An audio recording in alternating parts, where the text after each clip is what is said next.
Okay okay okay चलो, good morning बच्चों। हम आज इकोनॉमिक्स की पहली क्लास लाइव रिकॉर्ड कर रहे हैं आपके साथ, ठीक है। इसके पिछले वाली क्लास के अंदर हमने चैप्टर नंबर 4 स्टार्ट किया था, जिसमें हमने methods of calculating national income के चैप्टर को किया था, और उसमें हमने कहा था there are 3 methods to calculate national income. I hope आप साथ साथ नोट्स बना रहे हो और आप साथ साथ चल रहे हो। मैंने लास्ट क्लास के अंदर कुछ प्रैक्टिकल क्वेश्चंस करवाए थे जो कि क्लियर क्लास नहीं थी, लेकिन फिर भी उसकी पिछली क्लास में भी मैंने आपको ये मेथड के बारे में समझा दिया था। हमने इस मेथड के बारे में बहुत कुछ पढ़ा। What are the precautions we have to keep in mind while using this method? Number 1. Next, second, what is the meaning of double counting? What is the problem of double counting? And how we can come out this problem? ये भी हमने पढ़ा था, ठीक है जी। लेकिन जो इसका थ्योरी पार्ट था, मैंने आपको इसीलिए करवाया, ये प्रैक्टिकल चैप्टर है 6 मार्क्स का। मैंने थ्योरी पार्ट इसलिए करवाया कि एक बार ऐसा हुआ था पिछले 10 साल में, जब पूछा गया था write the precautions to be taken while calculating national income by value added method. एक बार ऐसा हुआ था, वो एक बार कभी दोबारा ना हो जाए, इसलिए मैंने आपको इसकी थ्योरी लिखवा दी। कुछ ज्यादा बड़ी बातें मैंने नहीं लिखवाई। कौन सी प्रिकॉशंस हमें लेनी चाहिए व्हाइल कैलकुलेटिंग नेशनल इनकम, मैंने आपको थ्योरी लिखवाई थी। What is the meaning of value added, ये भी मैंने आपको लिखवाया था, और एक एग्जांपल देके फार्मर का और बेकर का मैंने आपको समझाने की कोशिश की थी कि इसका मतलब क्या है, ये भी मैंने आपको समझाया था। हम फाइनल आउटपुट को नहीं लेते, हम लेते हैं the value added by each producer. मैंने समझाया था कि अगर हम फाइनल आउटपुट को लेंगे तो क्या गलती हो जाएगी, ठीक है जी। ये सारा मैंने आपको एग्जांपल देके समझाया था, और फिर हमने बताया था what is the meaning of double counting, ये प्रॉब्लम क्या है डबल काउंटिंग वाली। वहां पे दोबारा मैंने एग्जांपल देके आपको समझाया था, जिसमें फार्मर था, बेकर था, ग्रोसर था और कस्टमर थे। हमने सारी बात डिटेल में एग्जांपल के साथ आपको समझाई थी, ठीक। और अब उसके बाद हम चल पड़े थे क्वेश्चंस के ऊपर।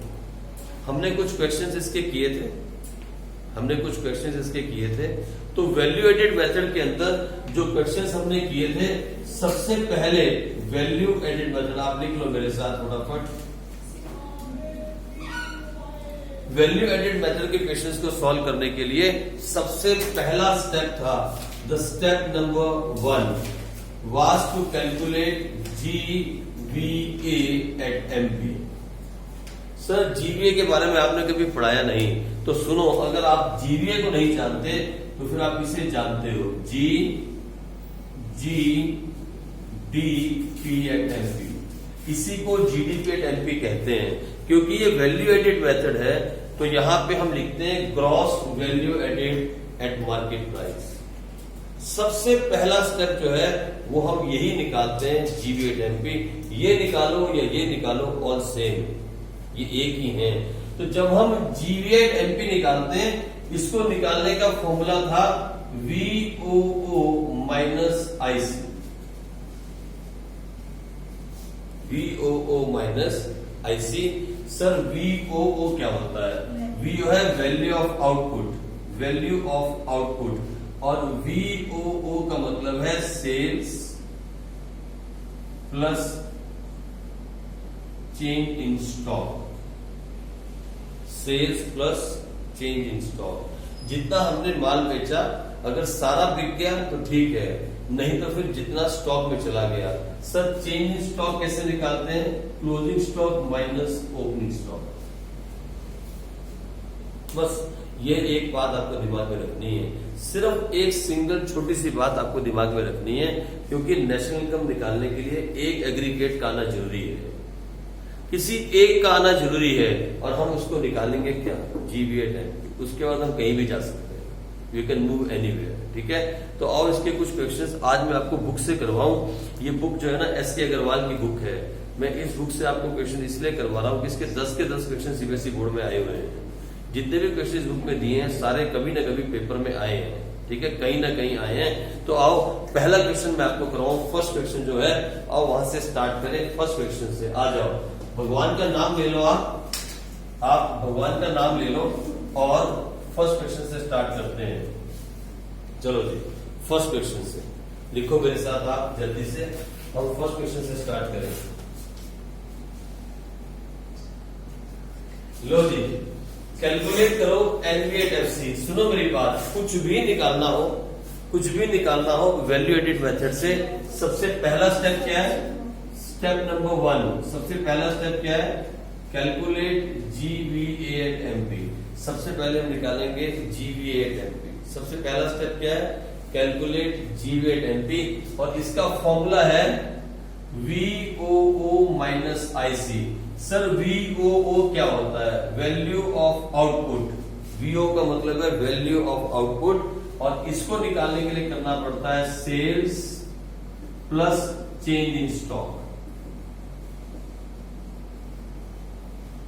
Sales plus change in stock.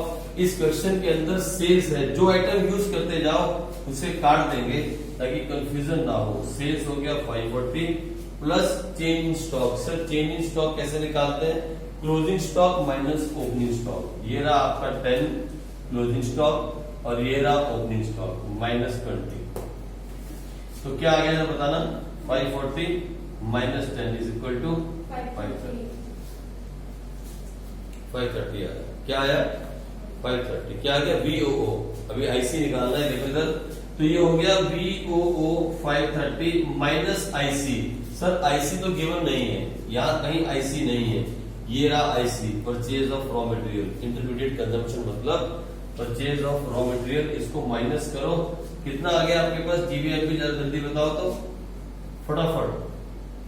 13 में से 4 गया 9, 4 में से 1 गया 390। कितना आया? 390। बस अब आपको दुनिया की कोई ताकत नहीं हरा सकती। एक एग्रीगेट आपके पास आ गया तो आप दुनिया में सबसे ताकतवर इंसान हो। एक एग्रीगेट आपके पास है, अब कुछ भी निकाल जाओगे। अब बताओ, जो निकालना है उसे लेफ्ट में लिखो, जो गिवन है उसे लो। जो निकालना है उसे लेफ्ट में लिखो, जो गिवन है उसे राइट में लिखो। राइट से लेफ्ट चलते जाओ, प्लस माइनस करते जाओ। ये देखो इधर ग्रॉस से नेट पे जाना तो क्या करेंगे? Minus depreciation. और फिर वैल्यू से वैल्यू में जाना हो तो सर कुछ भी नहीं, ए से ए में जाना हो तो सर कुछ भी नहीं, लेकिन एमपी से अगर एफसी में जाना हो तो क्या करेंगे? मार्केट प्राइस से फैक्टर कॉस्ट में जाना है। फैक्टर कॉस्ट में जब हम नेट इंटरेक्ट टैक्स को ऐड करते हैं तो मार्केट प्राइस आता है। अब हमें उल्टा चलना है तो क्या करेंगे? माइनस। क्या करेंगे? Minus NIT, net indirect taxes. इसको हम माइनस करेंगे। आओ, GVA/MP हमारे पास ऑलरेडी है 390, माइनस डेप्रिसिएशन हमारे पास ऑलरेडी है विच इज 5, माइनस NIT। और NIT का फॉर्मूला क्या होता है? Indirect taxes minus subsidies. क्या इसमें कोई सब्सिडी भी था क्या इस क्वेश्चन में? नहीं, इसमें कोई सब्सिडीज नहीं है। तो फिर क्या करें? माइनस 25। कितना आ गया? देखना कितना है? 360 लाख। यही इसका आंसर है। That is the answer. कितना सिंपल है, इट इज वेरी सिंपल। इसके जैसे हम आज 10 क्वेश्चन करेंगे। कौन से हो सकती है? आज हम इसके साथ के 10 क्वेश्चन करेंगे। ठीक है जी, आज कर देगा। Very good, very good. चलो तो लो जी, ये क्वेश्चन नंबर 2 आ गया हमारा। दूसरा क्वेश्चन हुआ क्वेश्चन नंबर 2। कैलकुलेट करना है GVA/MP। क्या करना है? GVA/MP। आपको तो मालूम है पहला हमारा स्टेप ही यही है। सबसे पहले स्टेप में हम क्या निकालते हैं? GVA/MP। तो बहुत सिंपल क्वेश्चन है।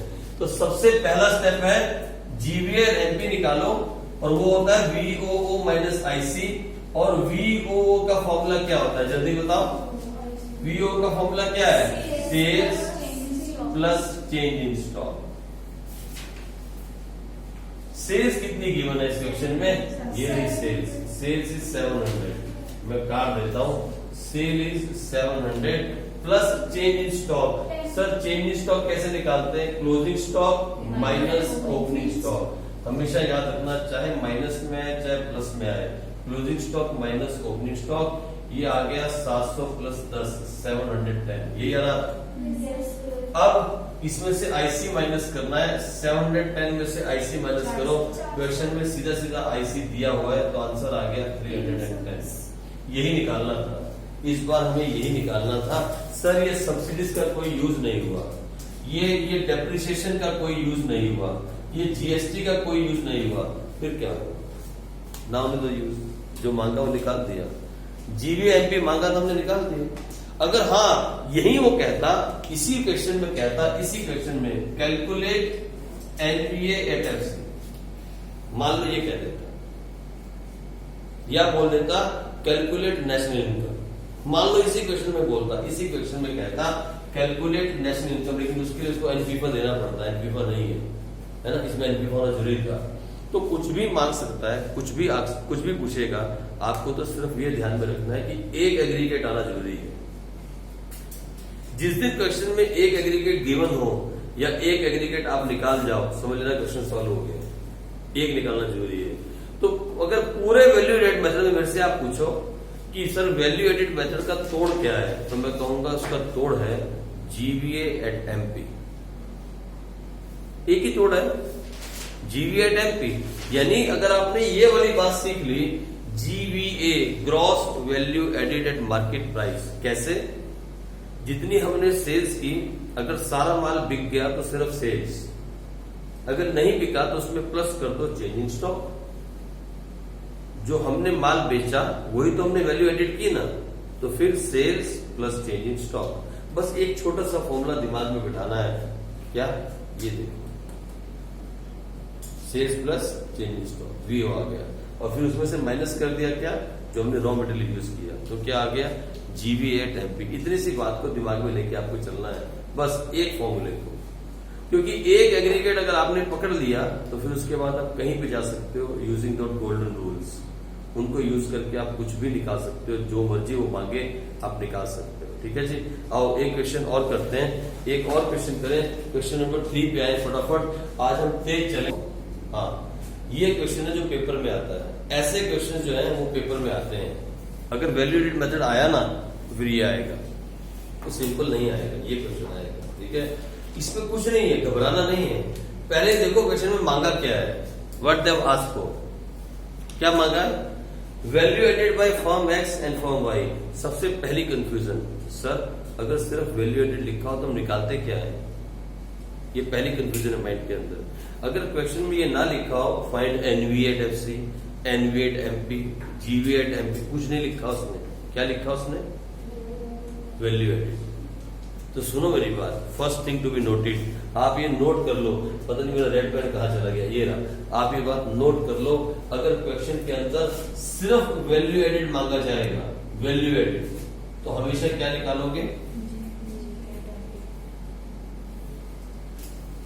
ये बात आपको कंफ्यूज करेगी कहां? जब आप पेपर में बैठे होगे। इसीलिए आप कंफ्यूज नहीं होना, आप ये बात नोट करो कि अगर सिर्फ वैल्यू एडेड बोला जाएगा तो फिर आप क्या निकालोगे? जीवी एट एमपी, या वो किसका क्या मतलब होता है? जीडीपी एट एमपी, एक ही बात है ना। इसको जीवीएमपी बोल सकते हैं या जीडीपी एमपी बोल सकते हैं, एक ही बात है ना दोनों। चलो अब आगे बढ़ते हैं। अब देखो नेक्स्ट क्वेश्चन, नेक्स्ट इसमें क्या है? इसमें दूसरी बात जो नोट करने वाली ये है कि यहाँ दो फॉर्म है, एक फॉर्म एक्स और दूसरी वाई। दो अलग अलग फॉर्म्स का वैल्यू एडेड निकालना है, ये नहीं कि इकट्ठा निकालना है, अलग अलग निकालना है। हम स्टार्ट करते हैं भगवान का नाम लेके, देखो कहां खड़े होते हैं, इधर देखो। हम कहते हैं GVA MP for form x. चलो आओ हम पहले फॉर्म एक्स की बात करते हैं, आप भी निकालो मैं भी निकालता हूं, देखें पहले किसका आ जाएगा। मुझे तो मालूम है मेरा लेट हो जाएगा, लेकिन कोई बात नहीं, आप निकाल लो। आपका जीतना जरूरी है, मैं तो हार के भी जीत जाऊंगा, फिक्र नहीं करना आप। चलो भी मारने पड़ते हैं ना बीच में, आपका जीतना बहुत जरूरी है। तो सबसे पहले जीवेट एमपी निकालना है, फॉर्मूला है वीओ माइनस आईसी, और वीओ का फॉर्मूला होता है sales plus change in stock. आओ मैं सेल्स ढूंढू, where is the sales of form X? ये देखो, ये रही सेल्स बाय फॉर्म एक्स, ये रही सेल्स बाय फॉर्म एक्स। कितने की सेल्स है sir? 300 plus change in stock. अरे ये देखो, ये रहा closing stock of form X, ये है closing stock of form x, और ये रहा opening stock of form x. मैं एक एक करके एक्स की सभी आइटम्स को बॉक्स में डाल रहा हूं ताकि कंफ्यूजन दूर हो जाए क्लोजिंग में से हमेशा ओपनिंग माइनस करते हैं, तो ये हो जाएगा 25 minus 5 which is 300 plus 20 is equal to 320। बोलो वीओ कितना आया, बोलो कितना आया? नहीं मुझे लग रहा है कि गलती तो नहीं करती, हमने गलत डाल दिया क्या? Sorry, closing stock of firm x जो है ना ये 20 है, ये 20 है, सॉरी आप चेंज कर लो, ये 20 है, ये 20 है। Closing stock of firm x जो है वो 20 है, तो अब ये कितना हो जाएगा? कुछ ज्यादा बड़ा चेंज नहीं आया, आप घबराओ नहीं, इतने बड़े चेंज अभी दुनिया में आ गए। देखो ना कोरोना वायरस ने क्या क्या चेंज ला दिए, वो मुंह जो आप इतना सजा के आते थे, अब आप उस मुंह पे मास्क बांध के आ रहे हैं, कितना बड़ा चेंज है। It's a very big change, है ना? और हमें चेंज को एक्सेप्ट करना चाहिए। We have to accept the change, we have to accept the change. और चेंज ये कहता है कि ये कौन है? Okay, we have to accept the change के साथ रिपोर्टिंग, ठीक है? तो लो आ गया, ठीक है जी, यहाँ 20 था, ये हो गया, वीओ आ गया 15। अब हमारी प्रॉब्लम ये है कि जीवीएनपी निकालना है। वीओ हमारा आ चुका माइनस आईसी। अब हमारे पास आईसी कहीं है, जो आइटम हो गए ना उन्हें मैं क्रॉस करता हूँ। ये आइटम हो गया, ये भी यूज हो गया, ये भी यूज हो गया, ये 3 आइटम यूज हो चुके। अब मुझे ये देखना है कि इसमें आईसी कहीं है। Where is the IC? बताओ जल्दी से। Purchase by firm X from firm Y, यानी ये कंपनी का आईसी हुआ, ये डोमेस्टिक हुआ। Very good. तो ये भी कंपनी का एक आईसी हुआ, purchase by from firm X from firm Y. चलो इसे मैंने माइनस किया। और ये देखो, import of raw material by firm X, ये भी कंपनी का आईसी है। सर ये आपने इंपोर्ट क्यों लिया? ये बहुत बड़ा कंफ्यूजन है बच्चों के माइंड में। मैं आपको समझाता हूँ, सुनो मेरी बात, इधर मेरी बात सुनो गौर से, नोट करना। मैंने ये वीडियो में नोट करवाया था, पहले वीडियो में। रिलेटेड टू आईसी बच्चे फंसते हैं, कहाँ फंसते हैं? And related to sale. मैंने 3 छोटे छोटे एग्जाम्पल लेके, 3 या 4, ये ना 3 छोटे छोटे एग्जाम्पल लेके मैंने बात क्लियर की हुई है। अगर आप मेरा पहला वीडियो देखोगे इस मेथड का, मैंने वहीं पे क्लियर किया था कि जहां जहां कंफ्यूजन होती है, इसमें यही कंफ्यूजन है।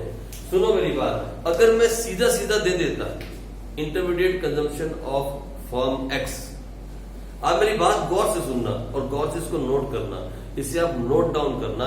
अगर सीधा सीधा क्वेश्चन में दिया होता intermediate consumption of firm x, आप सुन रहे हो ना मेरी बात, उसके अलावा और कुछ भी दिया रहता, चाहे इंपोर्ट दिया रहता, चाहे परचेज दिया रहता, मैं किसी चीज को कंसीडर नहीं करता, क्योंकि बिल्कुल क्लियरली क्वेश्चन के अंदर अगर ये दे दिया जाए intermediate consumption of firm x, अगर बिल्कुल क्लियर ऐसा मेंशन रहेगा, तो फिर मैं किसी भी इंपोर्ट को या किसी भी परचेज को कंसीडर नहीं करता। आप सुन रहे हो ना? नोट कर लो आप प्लीज ये नोट बना लो, मेक अ नोट। अगर क्वेश्चन में सीधा आईसी गिवन रहेगा, we do not consider any import and any other purchase, हम उसे कंसीडर नहीं करते, ठीक है जी। लेकिन इस क्वेश्चन के अंदर आईसी गिवन नहीं था, intermediate consumption was not given. इसका मतलब जो फर्म एक्स ने परचेज किया, किससे? फर्म वाई से। एक तो ये कंपनी का आईसी बन गया, this is called domestic IC, मतलब जो कंपनी ने यहां इंडिया में परचेज किया, डोमेस्टिक आईसी। और फिर जो कंपनी ने इंपोर्ट किया रॉ मटेरियल, वो भी कंपनी का आईसी बन गया। ये दोनों कंपनी के आईसी हो गए। क्यों? क्योंकि कंपनी ने क्वेश्चन के अंदर साफ नहीं बताया कि आईसी है क्या। यहां आईसी क्लियरली मेंशन नहीं है। अगर आईसी क्लियरली मेंशन नहीं है तो फिर हम मान के चलते हैं कि एक डोमेस्टिक आईसी है और एक इंपोर्टेड आईसी है। मतलब हमने कुछ मटेरियल डोमेस्टिक खरीदा और कुछ मटेरियल हमने बाहर से मंगवाया। वो सब कंपनी का क्या है? Intermediate consumption. आई बात समझ में? इशू समझ में आ रही है? बात समझ में आ रही है आपको? बात ये नोट डाउन करके लिख लो।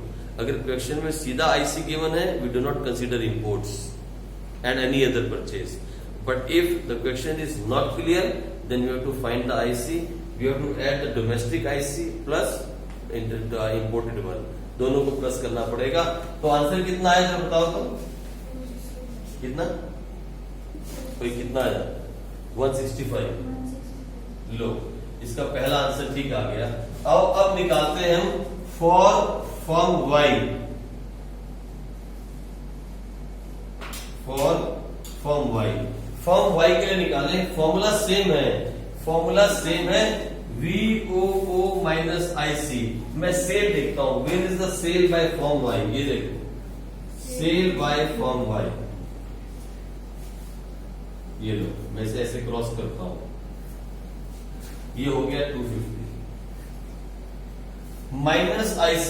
लेकिन सर अभी तो ओपनिंग क्लोजिंग स्टॉक भी है, तो मुझे क्या करना पड़ेगा, इसमें प्लस करना पड़ेगा, क्या, चेंज इन स्टॉक। तो 250 प्लस क्लोजिंग स्टॉक कहां है, closing stock of firm Y 15 minus opening stock minus 10, तो ये कितना आ गया, 250 प्लस 5 इज इक्वल टू 255, यही आया। लो, मैं इसे भी क्लोज करता हूं, इसका भी अब कोई यूज नहीं है, ये सब जो है वाई से रिलेटेड बातें थी, मैंने वाई से रिलेटेड बातों को ऐसे क्रॉस कर दिया ताकि आप कंफ्यूज ना हो, बात खत्म हो गई, सब कुछ खत्म हो गया। लेकिन फिर एक बात, मेरे पास क्या आ गया, VOO, और मुझे क्या चाहिए, IC। तो ये लो IC कैसे आएगा, I will see, don't worry. ये लो IC निकालेंगे कैसे, purchased by firm Y from firm X। Firm Y ने जो परचेज किया फॉर्म X से, वो उसका रॉ मटेरियल है, कितना है वो, 80। लो, इसको मैंने माइनस कर दिया, 80, हो गई बात खत्म। कितना है आंसर निकालो तो, 255 माइनस 80 कितना है, 175। ये आपका आंसर है। लेकिन यहाँ दिमाग में एक डाउट आना चाहिए, इनफैक्ट आपके दिमाग से एक डाउट आना चाहिए था, आपको एक डाउट पूछना चाहिए था, सर यहाँ पे आपने purchase by firm X from firm Y लिया और साथ में इंपोर्ट्स को ऐड किया when you are calculating IC, but जब आपने सेल्स की बात की तो इस एक्सपोर्ट को क्यों नहीं लिया। फिर मैं समझाता हूं दोबारा, point number 2 to be noted, this is called note number 2। If sales is given in the question, अगर क्वेश्चन में सेल्स क्लियरली गिवन है तो फिर हम किसी भी एक्सपोर्ट को कंसीडर नहीं करते। आई मेरी बात समझ, अगर क्वेश्चन में सीधा सीधा सेल्स गिवन है, साफ शब्दों में लिखा है सेल्स, तो फिर हम किसी एक्सपोर्ट को कंसीडर नहीं करते। That's why I have not consider the export. अगर क्वेश्चन में इंटरमीडिएट कंजम्पशन सीधी सीधी गिवन है तो फिर हम इंपोर्ट को कंसीडर नहीं करते। दोनों बातें दिमाग में रख लेना। If intermediate consumption is given in the question, we do not consider import. If sales is given in the question, we do not consider export. Fine, इस क्वेश्चन में सीधा सीधा IC गिवन नहीं था, इसीलिए मुझे इंपोर्ट को कंसीडर करना पड़ा। लेकिन सेल्स बिल्कुल सीधी सीधी गिवन थी, इसलिए मैंने एक्सपोर्ट को कंसीडर नहीं किया। ठीक है जी, लो ये भी क्वेश्चन हो गया। अब आगे चलें, अब आगे सब कुछ गिवन है, यही सब कुछ है, देखना पड़ेगा क्या क्या नहीं। ये आपके पास क्वेश्चन है और इस बार इसने कहा calculate value added by form A. तो सुनो जब मेरी बात, इधर जब मांगेगा वैल्यू एडिड तो क्या निकालोगे, वेरी गुड, दोनों फॉर्म का अलग अलग निकालोगे। पहले फॉर फॉर्म ए, फिर फॉर फॉर्म बी। अब तो मैंने आपको क्वेश्चन करवा दिया, ये तो पिछला क्वेश्चन मैंने आपको करवा दिया, अब तो आप अपने आप से कर जाओ। ये देखो फॉर्म ए की पहले सेल्स निकालना, जल्दी से मुझे बताओ फॉर्म ए की सेल्स कहाँ है, ये देखो चेंज इन स्टॉक निकलेगा, देख लो, आप सोच के देखो, कहीं ना कहीं होगी, क्योंकि यहाँ क्वेश्चन में परचेज बाय फॉर्म ए दिया हुआ है, मैं कहीं भूल तो नहीं गया, from form A, sales by form B 2, तीसरा इंपोर्ट, रेंट पेड, चौथा ओपनिंग स्टॉक, क्लोजिंग स्टॉक, फिर परचेज बाय फॉर्म है, फिर क्लोजिंग स्टॉक और फिर ओपनिंग स्टॉक। और निकालना क्या है, GVA एट MP। हाँ जी ठीक है, निकाल लो।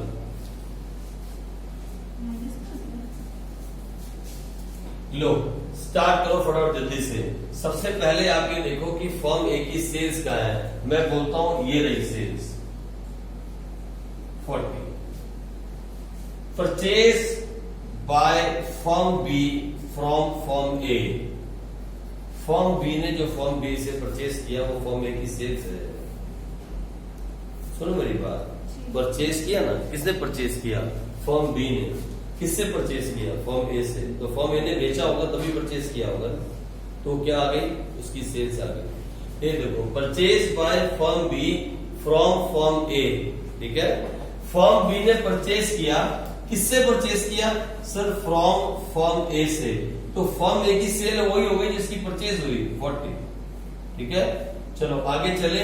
फिर है क्लोजिंग स्टॉक ऑफ फर्म ए। एक तो हम इसका यूज कर चुके। Closing stock of firm A 20, opening stock हो गया 10। तो आपको मालूम है क्या करते हैं?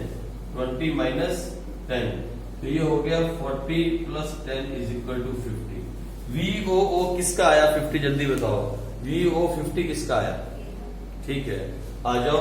इसके बाद VO 50 माइनस IC। अब हम IC ढूंढे।